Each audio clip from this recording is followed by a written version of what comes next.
When 25-year-old Rohit Sharma left India chasing a dream, he never imagined his new life in Australia would end in blood. What began as a secret affair with his wealthy boss's wife spiraled into betrayal, obsession, and a murder that shocked two nations.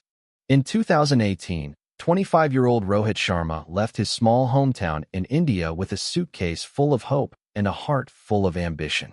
His family had borrowed money for his visa and ticket to Australia, believing that their son would build a better future for them all. Melbourne was colder, lonelier, and more expensive than he expected. He worked at restaurants, construction sites, and delivery jobs just to survive, sending whatever money he could back home. Life was hard, but Rohit remained determined. After months of odd jobs, he was hired by Blake Construction, a mid-sized firm run by Andrew Blake, a respected Australian businessman known for his wealth and influence. Andrew was known to be strict but fair. His employees admired him, though many whispered about his temper and controlling nature.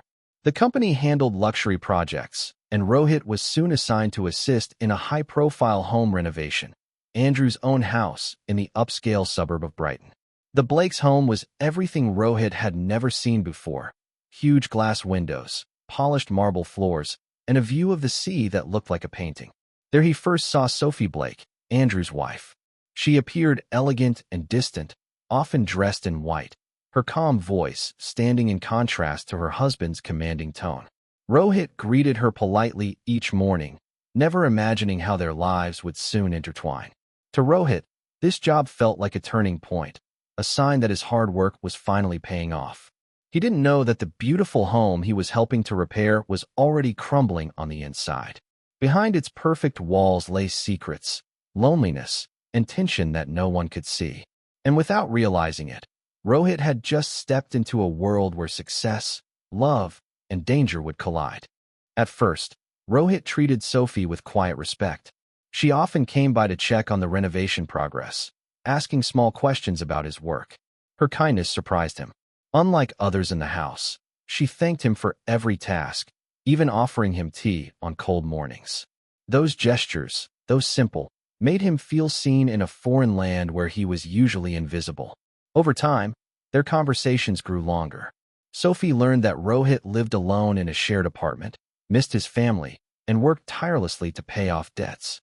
She listened with genuine interest, something her husband rarely did for anyone.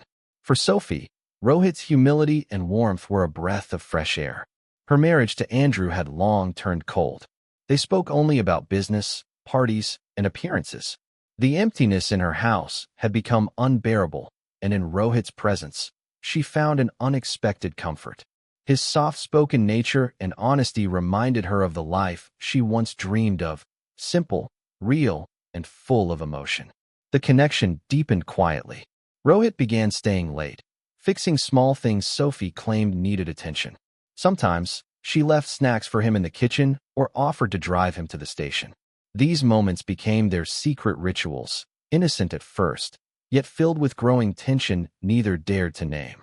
One evening, while rain poured outside, Sophie lingered as Rohit worked. Their eyes met and held for a second too long. Something changed that night, an unspoken understanding that they had crossed a line. From that moment on, the distance between them vanished. What started as kindness turned into longing. Hidden glances became stolen moments. They both knew the risk, but emotion drowned reason. Their secret bond, built in silence, would soon turn into the most dangerous chapter of their lives. Weeks turned into months, and the secret affair between Rohit and Sophie deepened beyond control. They found ways to see each other whenever Andrew was away. Sometimes, Rohit helped with errands just to spend time near her. Other times, Sophie arranged meetings under the excuse of discussing house repairs. Their connection grew stronger, fueled by secrecy and passion. For the first time, Rohit felt loved and valued in a world that had often overlooked him. Sophie, too, felt alive again, her heart racing with emotions she hadn't felt in years. But with every stolen moment came the fear of being caught. Rohit started to believe that their love was real enough to survive anything. He dreamed of a life where Sophie would leave her husband and they could start over somewhere new. He imagined working harder, saving money, and building a home together. Sophie, however, knew better. She was bound to Andrew not just by marriage, but by dependence, financial, social, and emotional. Leaving him meant losing everything, including her comfortable life and reputation. The difference in their worlds slowly began to show. Rohit wanted promises. Sophie offered only moments. As his hope grew, so did his need for reassurance. He began to question her late replies and her excuses. He became restless whenever she avoided his calls. Sophie started to feel trapped by the very secret that once made her feel free. She tried to distance herself, but Rohit's persistence frightened her. He had proof of their affair, photos, messages, and recordings that could destroy her life if revealed. Meanwhile, Andrew noticed small changes: the perfume on Sophie's clothes, her sudden nervousness, her hidden phone. Suspicion crept in quietly, and the walls around their secret began to close. What started as love was slowly turning into obsession and fear. Andrew Blake had built his success on control of his business, his image, and his home. But lately, that control seemed to slip. Sophie's distance grew more obvious. She spent more time on her phone, smiled less at him, and often seemed distracted. One evening, when she claimed to be meeting a friend for dinner, Andrew decided to confirm his growing doubts. He hired a private investigator, a quiet man known for his discretion and results. Within a week, the truth arrived in a brown envelope that would change everything. Inside were photographs of Sophie and Rohit sitting close together at a small cafe, their hands almost touching. Another showed them driving in Sophie's car late at night. Andrew stared at the images in silence, rage building beneath his calm exterior. His pride was wounded more than his heart. The betrayal was not just personal, it was humiliating. His wife had chosen a worker from his own company, someone he paid, someone beneath his status. Andrew didn't confront Sophie immediately. Instead, he planned his next move with precision. He invited Rohit to meet him at an empty construction site, pretending it was about a promotion. When Rohit arrived, Andrew spoke in a calm but threatening tone, letting him know that he was aware of everything. He warned Rohit to end the relationship at once or face deportation and legal trouble. Terrified and ashamed, Rohit tried reaching Sophie afterward, but she ignored every call. Days later, a short message arrived. It was over, and he must never contact her again. The woman he had loved so deeply had vanished behind silence. Alone and betrayed, Rohit's heartbreak began to turn into fury. The walls of secrecy had crumbled, and now, every emotion he once called love began to twist into something darker. Rohit's world collapsed the moment Sophie ended their relationship. The silence that followed felt unbearable. Every day, he replayed their memories in his mind, searching for answers. The woman who once promised affection had now disappeared without a trace, leaving him stranded in loneliness and confusion. He stopped showing up for work, began drinking heavily, and drifted aimlessly through the city. Friends noticed his change. His eyes carried a haunted look, his words made less sense, and his hands trembled with anger whenever her name came up. He tried calling Sophie again, desperate for closure, but she never answered. His messages grew more frantic, then threatening. He convinced himself that Andrew had forced her to end things, that she still loved him but was too scared to admit it. The thought consumed him, feeding his obsession. He began driving by the Blake's house late at night, watching from a distance. Sometimes he saw shadows moving inside and imagined Sophie alone, thinking of him. The fantasy blurred with reality until he could no longer tell the difference. One rainy evening, unable to bear it any longer, Rohit drove to the house. Andrew was away on business, and Sophie was alone. She was startled when he appeared at the door, drenched and trembling. The argument that followed quickly turned into chaos. Neighbors later recalled hearing glass breaking and faint cries, but by the time anyone checked, the lights had gone out. When police arrived hours later, Sophie Blake was found dead in the living room, stabbed repeatedly. The room showed signs of struggle, with blood smeared across the floor. Rohit had vanished without a trace. The news spread like wildfire. An immigrant worker, a wealthy wife, a forbidden love ending in murder. The story gripped the nation, leaving behind only questions and horror. The manhunt for Rohit Sharma began within hours of the murder. His face was broadcast across every Australian news channel, his name printed on headlines that painted him as a jealous lover turned killer. Police raided his apartment but found it empty. His passport, clothes, and savings were missing.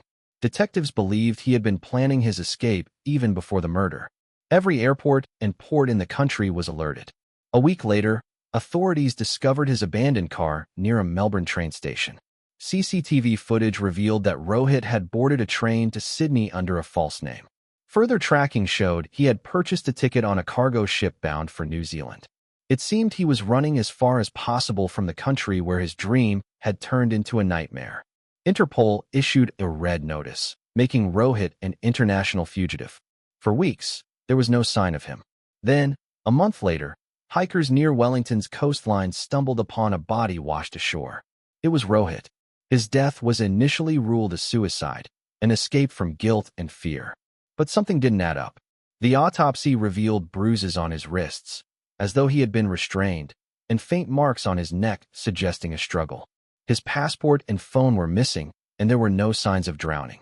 The investigation took a strange turn when flight records showed that Andrew Blake had traveled to New Zealand just days before Rohit's death and returned quietly soon after. When questioned, he claimed it was a business trip and denied any involvement. There wasn't enough evidence to prove otherwise.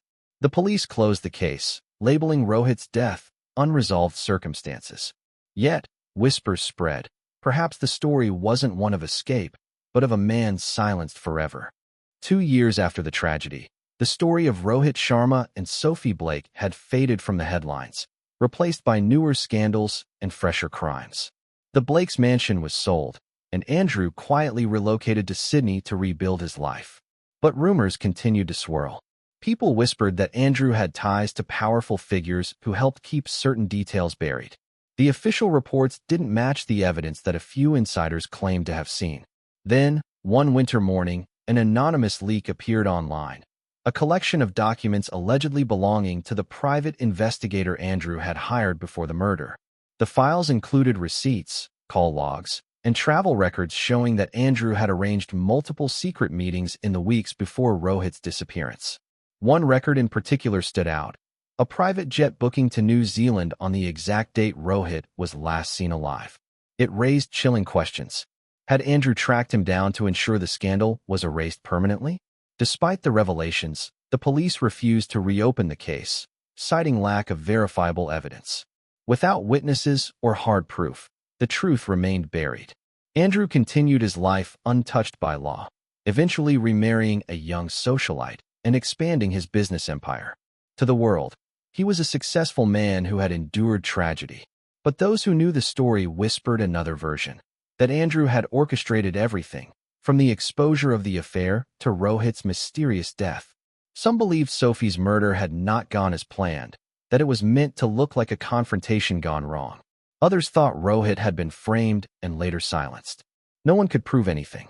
In the end, 3 lives were destroyed by love, power, and pride. And the truth, whatever it was, sank quietly beneath the surface, just like Rohit's body in the cold New Zealand sea.